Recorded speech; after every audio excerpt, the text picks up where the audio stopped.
오늘 우리에게 주신 하나님 말씀은 마태복음 1장 18절로 25절 말씀입니다. 마태복음 1장 18절로 25절 말씀입니다. 읽겠습니다. 예수 그리스도의 나심은 이러하니라. 그의 어머니 마리아가 요셉과 약혼하고 동거하기 전에 성령으로 잉태된 것이 나타났더니 그의 남편 요셉은 의로운 사람이라 그를 드러내지 아니하고 가만히 끊고자 하여 이 일을 생각할 때 주의 사자가 현몽하여 이르되 다윗의 자손 요셉아 내 아내 마리아 데려오기를 무서워하지 말라. 그에게 잉태된 자는 성령으로 된 것이라. 아들을 낳으리니 이름을 예수라 하라. 이는 그가 자기 백성을 그들의 죄에서 구원할 자이심이라 하니라. 이 모든 일이 된 것은 주께서 선지자로 하신 말씀을 이루려 하심이니 이르시되 보라 처녀가 잉태하여 아들을 낳을 것이요 그의 이름은 임마누엘이라 하리라 하셨으니 이를 번역한즉 하나님이 우리와 함께 계시다 함이라. 요셉이 잠에서 깨어 일어나 주의 사자의 분부대로 행하여 그의 아내를 데려왔으나 아들을 낳기까지 동침하지 아니하더니 낳음에 이름을 예수라 하니라. 이는 하나님 말씀입니다. 사랑하는 형제자매 여러분, 우리는 대림절 넷째 주일을 맞이했습니다. 이제 기다림의 대림절이 거의 끝나가고 성탄의 기쁨을 맞이하는 문턱에 서 있습니다. 우리는 지난 대림절 3주 동안에 세 사람을 통하여 메시아 오심을 음성을 들었습니다. 첫째 주에 우리는 광야에서 회개함으로 주의 길을 예비하라는 세례 요한의 외침을 들었습니다. 그리고 둘째 주에 우리는 이사야 선지자의 예언을 통해서 오래전부터 준비하신 메시아 예수 그리스도를 통한 하나님의 구원 계획을 들었습니다. 그리고 지난 셋째 주에 마리아의 찬가를 통해서 이제후로는 하나님의 자녀로 살겠습니다.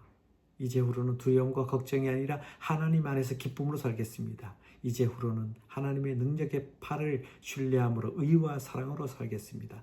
이제후로는 나를 잊지 않으시는 하나님을 기억하고 살겠습니다. 라고 이제후로는 이라는 하나님의 새로운 시작을 선포하는 마리아에게 믿음의 고백을 들었습니다.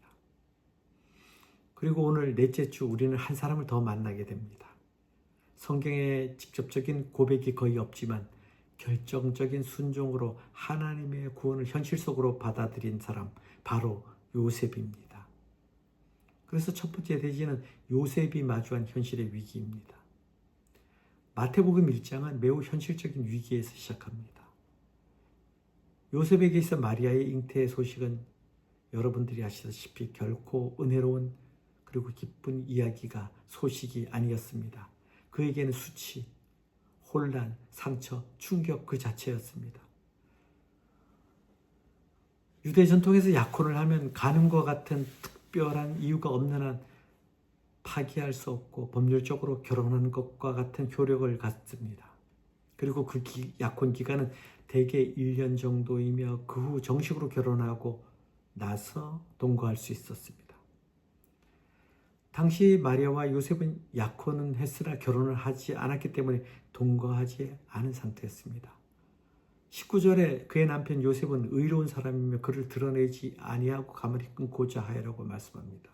여기서 의로운 사람으로 번역된 헬라어 디카이오스는 의로운, 정직한, 하나님과 인간의 법률을 준수하는 이라는 뜻입니다. 따라서 요셉은 하나님의 율법에 따라 경건하게 사는 사람이라는 것을 암시합니다. 그런 요셉이 그를 드러내지 아니하고 가만히 끊고자 하여라고 합니다. 이것은 마리아의 잉태 사실을 알게 된 요셉의 대처 방법 그리고 근심, 걱정을 말하는 고민을 말하는 것입니다. 성령의 잉태 사실은 천사의 수태고지로 마리아가 먼저 알았습니다. 우리가 지난주 누가복음 1장 26절에서 38절에서 말씀을 들은 것처럼 마리아가 천사로부터 수태고지를 받게 됩니다. 그리고 마리아는 이 사실을 정원한 요셉에게 알린 것입니다. 요셉이 그 사실을 알게 됐을 때 그 놀라움과 충격이 얼마나 컸겠습니까? 아무리 마리아의 임신이 성령으로 말미암은 것이라 할지라도 자신이 마주한 상황이 역사상 유례가 없는 초자연적인 일이기에 쉽게 믿을 수도 받아들일 수도 없었을 것입니다. 천사가 자신에게 꿈을 통해 알려주기 전까지는 마리아의 임신을 혼의 관계에서 의한 것으로 여길 수밖에 없었던 그가 얼마나 낙심하고 고민했을지를 엿볼 수 있게 됩니다. 그래서 그는 마리아가 혼의 관계로 인해서 잉태한 것으로 생각하고 드러내지 않고 가만히 끊음으로 그녀와의 파혼하려고 했던 것입니다. 그래서 요셉의 선택은 하나는 율법대로 마리아의 임신 사실을 알림으로써 공표함으로써 그녀로 하여금 돌에 맞아 죽게 하든지 신명기 22장 23절과 24절에 기록되어 있죠. 아니면 이혼 증서를 써서 주고 파혼을 하는 것이었습니다. 신명기 24장 1절과 3절에 있습니다. 요셉은 후자의 방법을 선택했습니다. 그 이유는 의로운 요셉으로서는 이 방법이 율법도 준수하고 동시에 마리아의 생명과 명예도 보호할 수 있는 길이었기 때문입니다. 어쩌면 자신의 낙심과 분노와 상처, 그럼으로 인해서 그럼에도 불구하고 극한 감정을 다스리고 상대의 수치를 덮어주려고자 하는 요셉의 의로운 모습, 태도를 우리는 이것을 통해 엿볼 수 있습니다. 그래서 요셉은 마리아를 고발하지도 않았고 충동적으로 어떤 행동을 하지 않고 가만히 끊고자 합니다. 이 장면에서 우리는 요셉이 하나님의 말씀 앞에서 그리고 현실 사이에서 갈등하고 있는 모습을 우리는 보게 됩니다. 그러므로 요셉을 의롭다 한 것은 성경에서 의롭다 한 것은 단지 율법만을 잘 지키는 사람이 아니라 하나님의 말씀 앞에서 진지하게 고민하는 사람이라는 의미를 담고 있는 것입니다. 이렇게 자신의 극한 감정을 다스리면서 상대의 수치를 덮어주고자 했던 요셉의 태도는 오늘 우리에게 깊은 교훈을 주고 있습니다. 일반적으로 우리 인간들은 가까운 사람이나 이웃으로부터 배신이나 피해나 억울한 일을 당하게 되면 극도의 분노에 사로잡혀 어떤 수단과 방법을 동원해서라도 자신이 입은 손해나 상처를 보상받거나 복수하려고 배신감에 복수하려는 그런 본능을 갖게 됩니다. 아니 아무런 관계가 또 피해가 없어도 이웃의 추문이나 그리고 세상적인 그 험담거리나 추문을 듣게 되면 은근히 디스하고 폄하하고 싶어하는 것이 우리 인간의 속성인 것입니다. 그래서 잠언 18장 8절에 남의 말하기를 좋아하는 자의 말은 별식과 같아서 뱃속 깊은 데로 내려가리라. 별식이라면 특별한 음식을 말하는데 그만큼 특별한 음식의 유혹을 쉽게 벗어날 수 없다는 것이죠. 뒷담화라는 것이 그렇게 쉽게 하고 또 뒷담화의 유혹을 벗어날 수 없다는 것을 말씀하는 것입니다. 그럼에도 불구하고 성도인 우리는 하나님의 백성인 성도인 우리는 그리스도의 보혈로 대속의 은혜를 입은 성도인 우리는 그 은혜를 받은 자답게 우리 형제의 자매의 죄를 그리고 이웃의 죄를 용서하며 가려줄 줄 알아야 한다는 것입니다. 사도 바울은 분쟁이 있던 고린도 교회의 성도들에게 믿지 않는 자들 앞에서 분쟁하는 차라리 속아주는 게 낫지 않냐고 고린도전서 6장 6절과 7절에 편지했듯이 정녕 성도된 우리는 형제자매, 이웃의 실수와 허물을 들추어내기보다는 오히려 말씀 앞에 서서 공의로 판단하여 처리하되 요셉과 같이 죄와 허물은 값싸고 덧덮어 줌으로써 정의와 평화를 이루도록 하는 성숙한 저와 여러분이 되기를 소원합니다. 두 번째 대지는 하나님의 말씀 앞에서의 결단입니다. 갈등하고 있는 바로 그때 하나님께서 요셉에게 말씀하십니다. 20절에 이 일을 생각할 때 주의 사자가 현몽하여 이르되 다윗의 자손 요셉아 내 아내 마리아 데려오기를 무서워하지 말라. 그에게 잉태된 자는 성령으로 된 것이라. 천사의 말은 요셉의 마음의 정곡을 핵심을 찌릅니다. 무서워하지 말라. 요셉에게 있어서 무서움은 무엇이었을까요? 사람들의 시선? 미래에 대한 불확실성? 자존감의 무너짐? 자식이 삶의 계획이 무너지는 것이었습니다. 그러나 하나님은 말씀하십니다. 그에게 잉태된 자는 성령으로 된 것이라. 이 말씀은 단지 요셉에게 던진 위로 차원의 말씀이 아닙니다. 그 차원을 넘어 예수 그리스도의 본질과 사역을 밝혀주는 핵심이 되는 말씀인 것입니다. 사랑하는 형제자매 여러분, 예수 그리스도는 죄로 말미암아 생명의 근원이신 하나님과 단절됨으로써 죄로 죽을 수밖에 없는 우리를, 인류를 구원하시기 위해서 오셨습니다. 그리고 죄로 죽을 수밖에 없도록 단절된 인간과 하나님과의 관계를 연결시키기 위해서, 중보하기 위하여, 즉 인류의 구원을 위해서 다음과 같이 두 가지 조건을 이루시기 위해서 오신 것이었습니다. 반드시 필요에 의해서 오신 것입니다. 그 두 가지 조건은 하나님이 지니신 신성과 인간이 가진 인성을 모든 지닌 존재여야 했습니다. 그리고 그래서 인성은 인간의 본질적인 속성인 죄로부터 오염되지 않은 무흠한 존재로서, 흠이 없는 존재로서의 인성이어야 했습니다. 그런데 문제는 이 두 가지 조건은 인간 세상의 논리로는 절대 양립할 수 없다는 것입니다. 존재할 수 없다는 것이죠. 왜냐하면 하나님은 육체가 아니라 영이시며,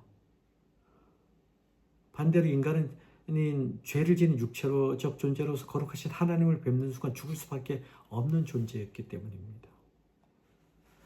그렇다면 이렇게 절대로 양립할 수 없는 상반된 조건을 동시에 지닌 존재에 대한 문제를 하나님께서 어떻게 해결하셨습니까?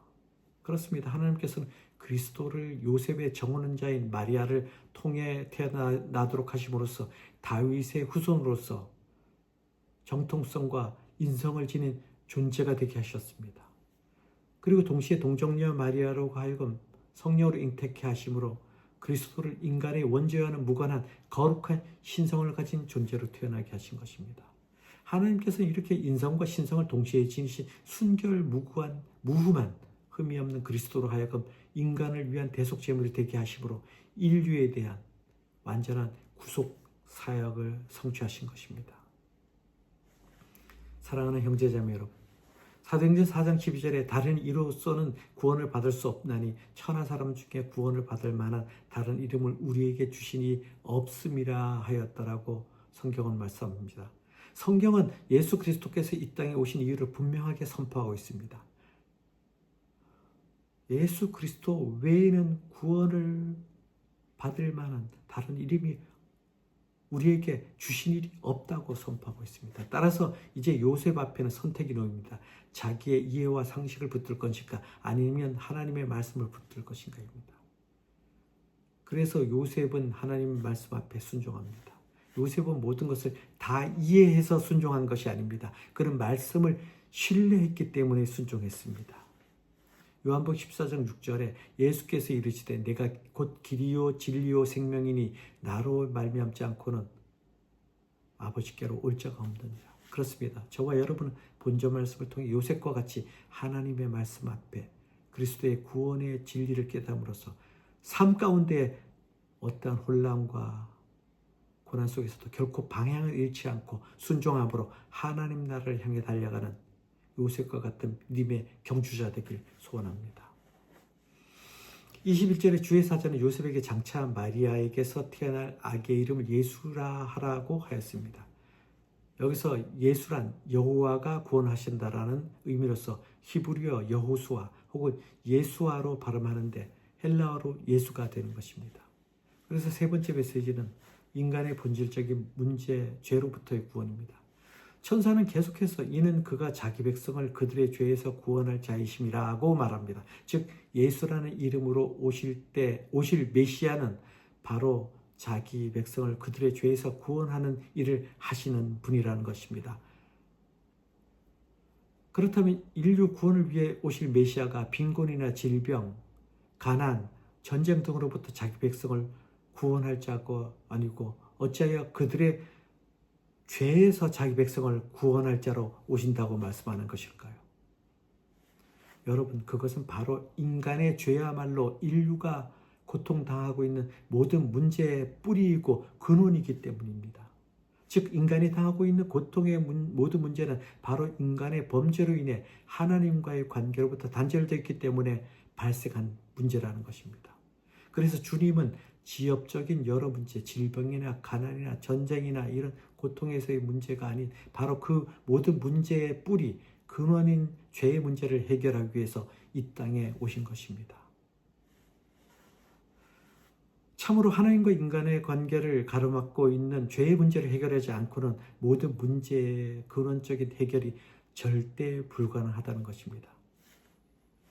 그럼에도 불구하고 아직도 많은 사람들이 주님을 빈민운동가나 정치나 이념적 색을 입혀서 사회혁명가로 아니면 질병치료자, 힐러나 운명을 예언하고 복을 주는 점술가 등으로 해석한다는 사실입니다.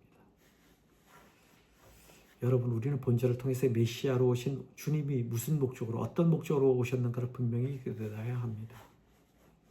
마태복음 26장 18절에 이것은 죄사함을 얻게 하려고 많은 사람을 위하여 흘리는 바 나의 피 곧 언약의 피내라는 말씀처럼 죄로부터 우리를 구원하기 위해서 오신 주님을 통해 무엇보다도 우리의 죄 문제를 해결하고 회개함으로써 말씀을 통해 모든 문제를 근원부터 총체적으로 해결받는 지혜로운 저와 여러분 되기를 소원합니다.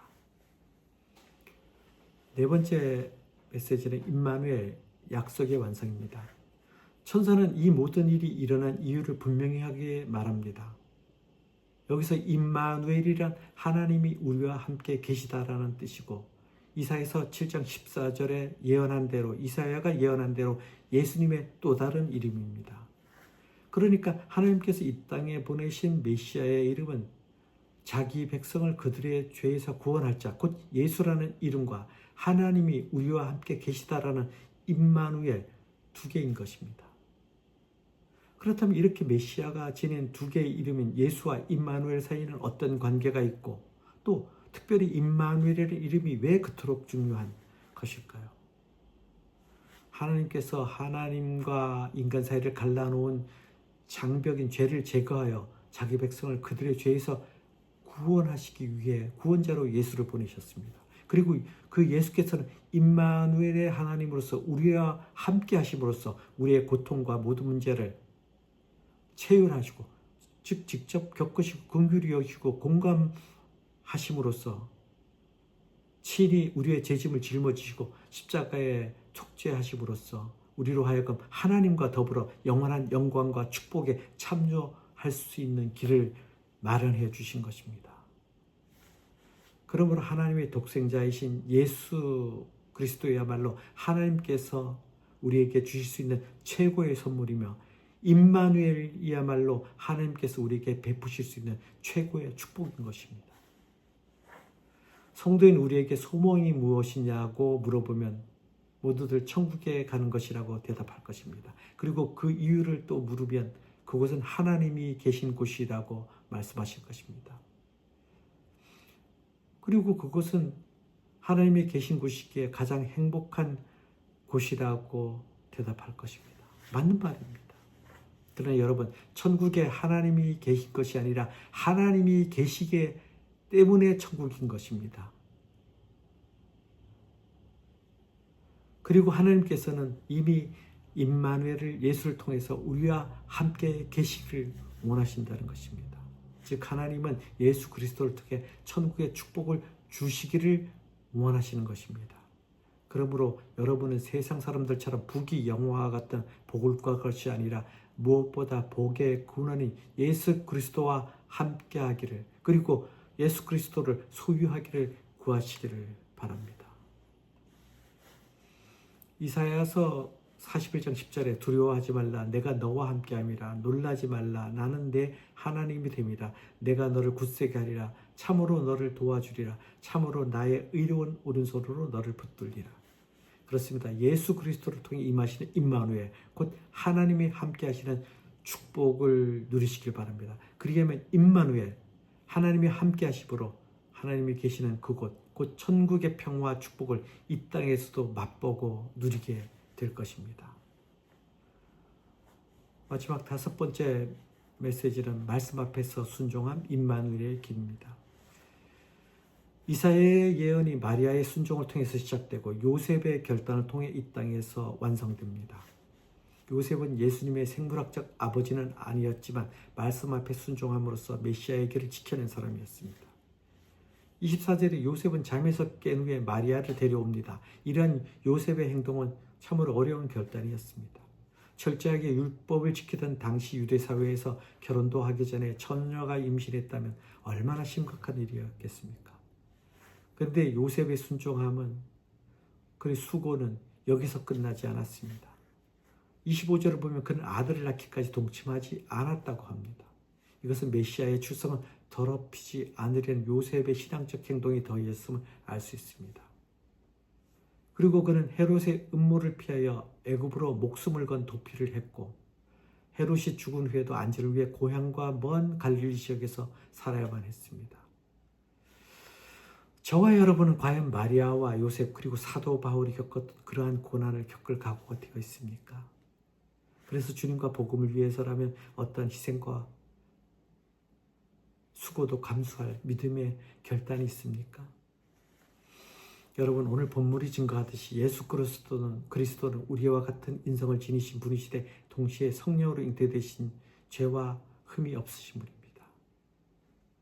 그럼에도 주님은 우리의 연약함을 긍휼히 여기시고 가장 거룩하신 대제사장이 되어 우리의 모든 죄를 대속하셨습니다. 이처럼 인성과 신성을 동시에 지니시고 하나님과 인간을 중보하여 연결하여 구속사역을 이루신 분은 오직 예수 그리스도 외에는 없습니다. 예수 그리스도 밖에는 없습니다. 따라서 성도된 우리는 오늘 말씀을 통해 주님이 오신 이유를 분명히 깨달아 알므로써 임마누엘의 축복을 누리는 동시에 복음을 흐리게 하는 세상의 어떠한 소리에도 결코 흔들림이 없는, 귀 기울이지 않는 이 믿음의 견고한 저와 여러분 되시길 소원합니다. 말씀을 정리합니다. 사랑하는 형제자매 여러분, 대림절 마지막 주일에 하나님은 우리에게 묻고 계십니다. 우리는 세례 요한의 말처럼 회개의 길을 예비하고 있는가? 이사야의 말처럼 말씀의 약속을 붙들고 있는가? 마리아처럼 내 삶을 하나님께 내어드릴 준비가 되어 있는가? 그리고 오늘 요셉처럼 말씀 앞에서 순종함의 결단할 용기가 있는가? 임마누엘은 감정이 아니라 순종 속에서 경험되는 은혜입니다. 하나님은 지금도 말씀하십니다. 성탄은 모든 문제가 해결된 사람들에게 임한 사건이 아니라 말씀을 붙든 사람들의 순종을 통해 시작된 구원의 역사입니다. 대림절의 기다림은 성탄의 마지막 문턱을 향하여 가지만 임마누엘의 삶은 이제부터 시작됩니다. 말씀이 내 뜻대로 안 될 때, 내 계획이 흔들릴 때, 말씀에 나의 안락과 안전을 지켜주지 못하는 것처럼 느껴질 때에도 오직 주의 말씀만이 길이요 진리요 생명임을 기억하고 신뢰함으로 요셉처럼 일어난 하나님 말씀 앞에서 순종함으로 행하는 우리 모두가 되기를 축복합니다. 그때 저와 여러분은 고백하게 될 것입니다. 임마누엘, 하나님이 참으로 우리와 함께 계신다고 말입니다. 말씀을 마치겠습니다. 아멘.